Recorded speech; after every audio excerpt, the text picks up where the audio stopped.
दोस्तों शुरू करने से पहले डिस्क्लेमर की वीडियो सिर्फ और सिर्फ एजुकेशनल पर्पस के लिए है, इन्वेस्टमेंट एडवाइस नहीं है। तो वीडियो को देखकर आप सीख सकते हो और इन्फॉर्मेशन को ले सकते हो।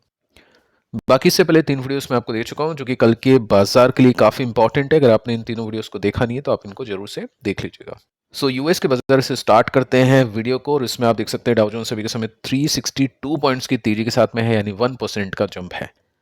नैस्डैक को देखने चले तो यहाँ पे आप टाउ की कंपैरिजन में ज्यादा तेजी देख सकते हैं, 1.34% की तेजी, यानी जो टेक कंपनीज है उनके स्टॉक्स काफी अच्छा कर रहे हैं। नैस्डैक के अंदर एआई कंपनीज है, एआई कंपनीज के ऊपर पिछले कुछ दिनों से अपन डिस्कशन करें। नैस्डैक के ऊपर भी मैंने आपको एक वीडियो दिया था जिसमें मोतीलाल ओसवाल नैस्डैक 100 ईटीएफ के ऊपर मैंने आपको जानकारी दी थी, और उसमें हमने ये देखा था कि निफ्टी के कंपैरिजन में नैस्डैक ने बहुत अच्छे रिटर्न्स दिए। यहां से लेकर यहां तक निफ्टी अगर आप देखोगे या फिर यहां तक भी निफ्टी के साथ में कंपैरिजन करोगे तो निफ्टी ने जहां पे 200% के रिटर्न्स दिए हैं, नैस्डैक ने 600% के रिटर्न्स दिए हैं। अगर मैं ईटीएफ की बात करूं तो जिसमें डॉलर वैल्यू इंक्रीज होने का फायदा मिलता है तो ईटीएफ नैस्डैक के कंपैरिजन में ज्यादा चलता है। सो नैस्डैक अभी के समय जितना भी नीचे हो, लेकिन ईटीएफ आई थिंक 10 to 15% हम बोल सकते हैं 15% डाउन है।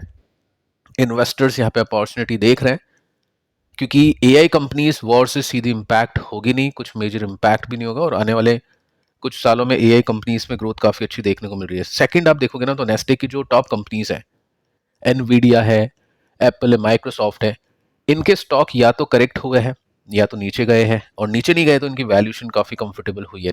एनवीडिया की वैल्यूएशन कहाँ पे 100 200 300 हुआ करती थी, अभी के समय 40 के आसपास या उसके भी नीचे है। सो नैस्डैक में डेफिनेटली यहाँ पे अपॉर्चुनिटी इन्वेस्टर्स देखने की कोशिश करेंगे। साथ में क्रूड को चेक कर लेते हैं तो 3% का ड्रॉप है, विच इज वेरी गुड, अच्छी बात है। क्रूड जितना गिरेगा उतना अच्छा है बाजार के लिए। गिफ्ट निफ्टी को देखने चले जो कि कल के मार्केट का हिंट देती है, तो इसके अंदर आपको 165 पॉइंट्स यानी 0.71% की तेजी दिखाई दे रही है। सो आपको वही लेवल्स के ऊपर या फिर टेक्निकल्स के ऊपर ध्यान देना है जिसको मैंने आपको सिखाया था कि कैसे आप ब्रेकआउट देख सकते हैं, रिवर्सल्स को देख सकते हैं। क्योंकि कल मार्केट अगर ऊपर गया या फिर अच्छी तेजी के साथ में क्लोज करता है तो डेफिनेटली फिर वो रिवर्सल का संकेत मिलेगा वहां पे। साथ में वॉर की सिचुएशन को कैसे भूल सकते हैं, क्योंकि वो एक सबसे इंपॉर्टेंट ट्रिगर है। सो फर्स्ट अपन चेक करते हैं कि इंडिया की अभी के समय क्या सिचुएशन है, क्या कुछ डेवलपमेंट्स देखने को मिले हैं। सो यहाँ पे दोस्तों आपको इस आर्टिकल में देखने को मिलेगा कि इंडिया ने जैसे ही हॉर्मुज के लिए कहा कि हमारा जो रास्ता है उसको खोल दो, तो तेहरान यानी ईरान ने बोला कि आपने जितने भी हमारे टैंकर्स को सीज किया था, टोटल 3 टैंकर्स थे, मैं आपको वैसे बता देता हूँ, और वो जो टैंकर्स हमको वापस से लौटा दो। सो ईरान अभी कुछ भी फ्री में नहीं दे रहा है। ईरान अगर यूएस के साथ भी कुछ डील करना चाहता है कि हम आपके लिए भी रास्ता ओपन कर देते हैं, लेकिन उसका वो ये कंडीशन कि आपको वॉर को रोकना पड़ेगा, जो भी 3 कंडीशंस हमने दी थी तो आपको उसको फुलफिल करना पड़ेगा। तो ईरान अभी वही कोशिश कर रहा है इंडिया के साथ में नेगोशिएट करने की। सो यहाँ पे आप देख सकते हैं 3 टैंकर्स, ये क्यों इंडिया ने सीज किए थे, क्योंकि इलीगल तरीके से ऑयल लेके जाया जा रहा था, तो उसकी वजह से ईरान का जो 3 टैंकर्स थे हमने सीज किए थे। ठीक है, सो यहाँ पे इजी नहीं होगा कुछ भी लेना हॉर्मुज के रास्ते से, ऐसा यहाँ पे सिचुएशन बता रही है। सेकंड आप देखोगे ना तो यहाँ पे दिखाई दे रहा है कि ऑयल इंडस्ट्री जिसमें इतनी सारी कंपनीज हैं, आप देख सकते हैं CEOs of these companies, chevron, ये जो यूएस की बड़ी ऑयल कंपनी है जिसमें वॉरेन बफेट का भी स्टेक है, आई थिंक अभी भी होगा। तो ये जो कंपनीज है इनके सीईओ ने वार्निंग दी है ट्रम्प को कि ये एनर्जी क्राइसिस है ना, ये बहुत ज्यादा खराब होने वाला है। हॉर्मुज का जो रास्ता है वो काफी इंपॉर्टेंट है। सो ये जो वॉर अभी चल रही है काफी ज्यादा डैमेज पहुंचाने वाली है। अब इसके लिए ट्रम्प ने देखिए दोस्तों क्या कुछ कहा है, उसको चेक कर लेते हैं। फर्स्ट हम ये भी देखते हैं कि ईरान ने जो भी अटैक किए हैं दुबई के ऊपर, वो फ्यूल टैंक के ऊपर किए हैं। फायर फाइटिंग एफर्ट्स वहां पे लगाए जा रहे हैं, किसी की जान वहां पे नहीं गई है, लेकिन जो अटैक है वो ऑयल टैंकर्स या फ्यूल टैंकर्स इनके ऊपर ही मैक्सिमम किए जा रहे हैं, क्योंकि उससे ही इकोनॉमी खराब होगी, और ईरान जितना जल्दी हो सकता है, जितनी खराब करेगा इकोनॉमी उतना ही जल्दी वॉर को रोकने में सक्षम हो सकता है। इसके बाद में आप देख सकते हैं कि यहाँ पे ट्रंप ने कहा है कि यूएस डिपेंड नहीं करता है ऑयल के लिए स्ट्रेट ऑफ हॉर्मुज से। वेनेजुला के ऊपर भी ट्रंप की पकड़ है, तो वहां से ऑयल प्रोडक्शन ज्यादा तेजी से किया जा रहा है, तो ये ट्रंप का कहना है। साथ में आप देख सकते हैं कि ऑयल प्राइस, इन्फ्लेशन, ये ड्रॉप करेंगे क्विकली जैसे ही सिचुएशन एंड होती है, तो ये तो फैक्ट है। लेकिन इसका जो डैमेज अभी हुआ है या फिर जो अपन अभी बाय कर रहे हैं महंगे में, वो सस्ते में बेचना पड़ेगा, कंपनीज के मार्जिन हिट हो गए, ये सब चीज होगी, वो तो होगा। तो देखते हैं कि कब वॉर एंड होती है। अब उसके ऊपर भी चेक कर लेते हैं कि वॉर कब एंड हो सकती है, छोटी सी जो न्यूज़ है उससे आइडिया लगेगा। सो यहाँ पे आप देख सकते हैं 20 मिनट पहले ट्रंप की एक न्यूज़ आती है कि ईरान डील करने के लिए तैयार है, बात करने के लिए तैयार है। अब ट्रंप की बात क्या माने, एक्चुअली ईरान के जो आर्मी बोल सकते हैं या आईआरजी बोल सकते हैं, उनकी प्लानिंग यह है कि वो यूएस की इंडस्ट्रीज को हिट करने वाली है सून। जैसा कि मैंने आपको बताया कि एप्पल की जो ऑफिस है, माइक्रोसॉफ्ट के ऑफिस है आसपास, उनके ऊपर हिट पड़ने वाला है। तो ट्रम्प कह रहा है कि बातचीत कर रहे हैं, प्रॉब्लम सॉल्व करने की कोशिश कर रहे हैं, डील करने वाले हैं, और यहाँ पे तो बोल रहे हैं कि हम आपकी इंडस्ट्रीज के ऊपर अटैक करेंगे। तो वर्ड्स के ऊपर नहीं जाना है, अपने को चीज़ों को देखना है, और चीज़ें खराब ही हैं, कोई ऐसी बात नहीं है। प्राइस एक्शन भी आप देख सकते हैं, एफआईस की सिचुएशन भी देख सकते हैं। सो उसको भी मैं आपको एक बार और दिखा देता हूँ। पिछले वीडियो में बातचीत ऑलरेडी अपन डिटेल में कर चुके हैं। 16 तारीख को 9,365 करोड़ का माल बेचा है। डीआईस ने 12,000 करोड़ के आसपास की बाइंग की, तो उस वजह से मार्केट आखिरी में थोड़ा सा चला। बाकी ऐसा कुछ नहीं है खास कि मार्केट के अंदर रिवर्सल हुआ है। वो कल देखते हैं कि मार्केट उसमें किस तरह से योगदान देता है। अब कुछ कंपनीज को देखते हैं, कुछ बड़ी न्यूज़ हैं, टेक्निकल्स के ऊपर बातचीत करते हैं। आपके क्वेश्चंस आते हैं कि अभी मार्केट के अंदर सही है क्या, मौका है क्या, तो उसको भी मैं बताने वाला हूँ आपको। सो रिलायंस स्टॉक ने 1% की तेजी दी, बहुत बड़ी न्यूज़ है, शाम को 7:30 बजे के आसपास, तो कल इसका इम्पैक्ट होगा। न्यूज़ ये है कि रिलायंस ने साइन किया मेजर 15 साल का अग्रीमेंट विद सैमसंग सीएनटी, एक कंपनी है ग्रीन अमोनिया सप्लाई के लिए, जो कि $3 बिलियन के आसपास है। इसको आसान भाषा में मैं आपको बताऊं तो आप देख सकते हैं यहाँ पे 15 साल का कॉन्ट्रैक्ट साइन किया रिलायंस ने, जिसमें 3 बिलियन से ज़्यादा की डील है। और रिलायंस क्या करेगा, ग्रीन अमोनिया को सप्लाई करने वाला है। अब ग्रीन अमोनिया क्या होता है, ये बनता है, प्रोड्यूस होता है यूज करने पर renewable energy sources like solar, wind power. ठीक है, तो ये काम कहाँ पे आता है, क्लीन फ्यूल में काम आता है, शिपिंग फ्यूल में काम आता है, फर्टिलाइजर प्रोडक्शन में काम आता है, हाइड्रोजन एनर्जी सिस्टम में काम आता है। तो ये रिलायंस प्रोड्यूस करेगा और उसके बाद में सप्लाई करेगा। नेक्स्ट जो कंपनी है टाटा मोटर सीवी है, और इसमें आप देख सकते हैं यहाँ पे 2% की तेजी बनी, प्राइस हाइक यहाँ पे हो चुका है कमर्शियल व्हीकल में, क्योंकि यही अभी चल रहा था स्टॉक, लेकिन अब इसने ब्रेक डाउन दिया है। तो न्यूज़ भी कैसी है वो एक बार आप देख लो। इसने प्राइस हाइक किया 1.5% से। अब ये महंगाई होगी, कार्स में महंगी हो रही है, और जो मिडिल क्लास की जो एसेंशियल आइटम्स है वो महंगे हो रहे हैं, तो वो सब चीज़ें अपन आगे चल के देखेंगे, और इसमें देखना पड़ेगा कि सेल्स डाउन जाती है या फिर नहीं। पीवी के अंदर भी आप देख सकते हैं, यहाँ पे भी पैसेंजर व्हीकल के अंदर भी प्राइजेस इंक्रीज होगी।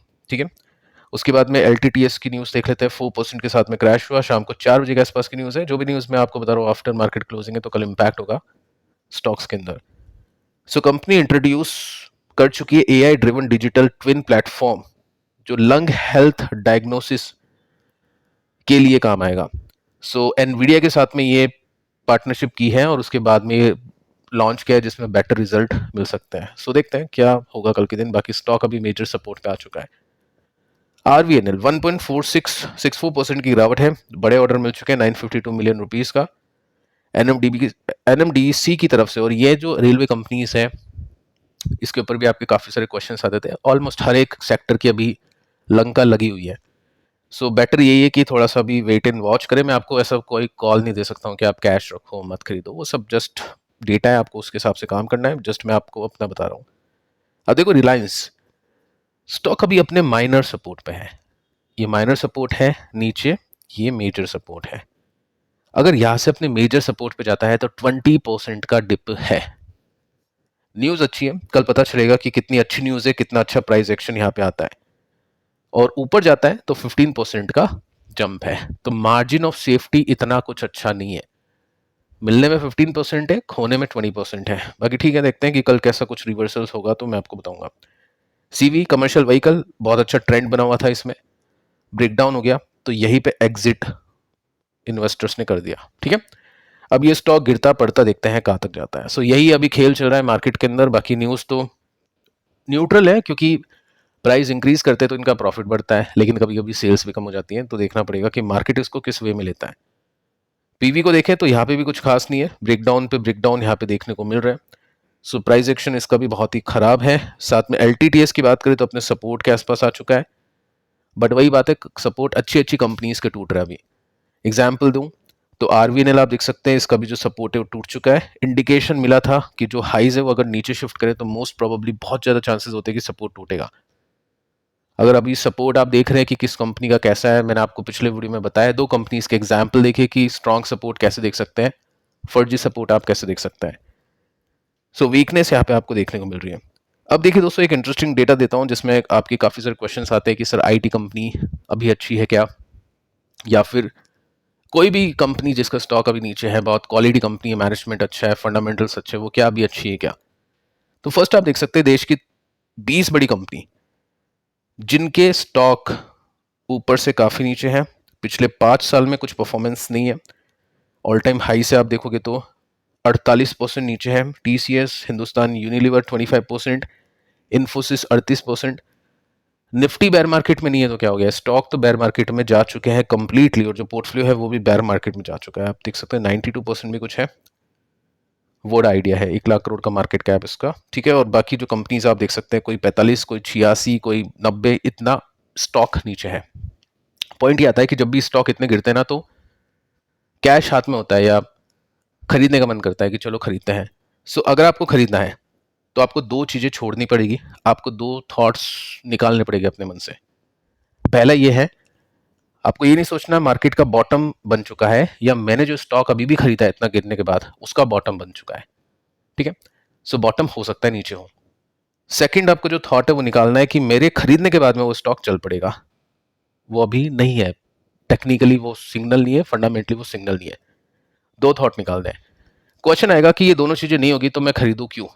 एक रीजन है उसके पीछे का खरीदने का, कि आपको क्वालिटी कंपनी की क्वांटिटी बनाने का मौका है। यानी 2 तरह के इन्वेस्टर्स होते हैं। किसी के पास में 5 लाख कैश है, एग्जाम्पल लेके चलता हूँ, ठीक है। किसी के पास 50 हो सकता है, 10 हो सकता है, 50,000 हो सकता है, कुछ भी हो सकता है, 5 लाख कैश है। अगर इन्वेस्टर कर सकता है कि चलो यार मार्केट रिवर्स हो गया, देखो रिवर्सल के अंदर भी बहुत थॉट आएगी कि हुआ नहीं हुआ, शॉर्ट कवरिंग है, क्या है वो, ठीक है, वो सब चीजें होगी।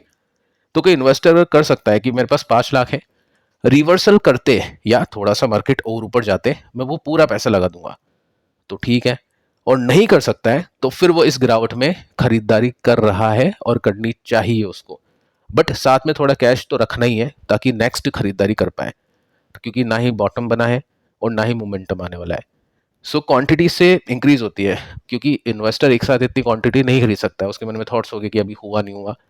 लेकिन अगर वो गिरावट पे खरीदता रहेगा, या बहुत गिरने के बाद में जो बॉटम बना है या नहीं बना है बॉटम, उसको लग रहा है कि बहुत नीचे आ चुका है, तो क्या होगा, उससे क्वांटिटी इंक्रीज होगी। लेकिन 2 थॉट आपको निकालने पड़ेंगे कि मेरे खरीदने के बाद में चलेगा या फिर ये बॉटम बन चुका है। आपका गोल होना चाहिए क्वांटिटी इंक्रीज करने के लिए क्वालिटी कंपनीज में। शॉर्ट टर्म कुछ नहीं मिलेगा, वो आपको थोड़ा सा ध्यान में रखना है। सो फिलहाल दोस्तों इस वीडियो में इतने हैं। पिछले 3 वीडियोस को आप जरूर से देख लेना। मिलते हैं कल, तब तक के लिए शुभ रात्रि।